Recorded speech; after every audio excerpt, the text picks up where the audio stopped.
آگے آ جائیں آگے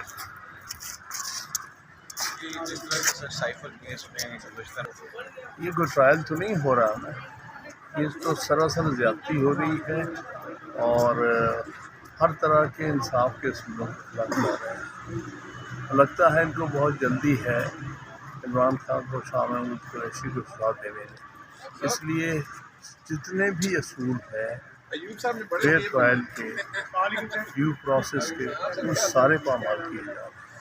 سر کئی دہائیوں پر مشتمل آپ کا وکالت کا ایک تجربہ ہے، آپ کے وکالت میں کبھی ایسا کوئی وقت گزرا ہو کہ 3 دن اگر ایک سائڈ سے وکیل نہیں آتے تو سرکار ڈیفینس کونسل کو سرکاری ڈیفینس کونسل کھڑے کر دیتا؟ یہاں تو 3 دن میں نہیں تھے، صرف 1 دن تھا۔ جس دن وہ ٹرائل لائر کو مجبوری تھی اسے 1 دن بلانا تھا۔ آپ کو کیا تکلیف تھی کہ آپ سیٹرڈے سے منڈے نہیں کر سکتے تھے؟ ایسی کون سی جلدی ہے؟ کس کا حکم ہے اس عدالت کو کہ تم جو ہے وہ ایک طرفہ پروسیڈ کرو؟ اور اس کو کیا حق حاصل ہے کہ بغیر ایکیوز کی مرضی کے وہ ڈیفینس کونسل مقرر کر دے؟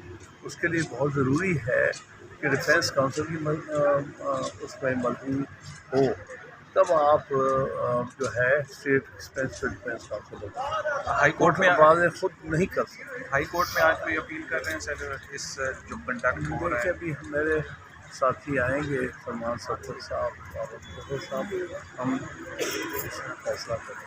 Thank you.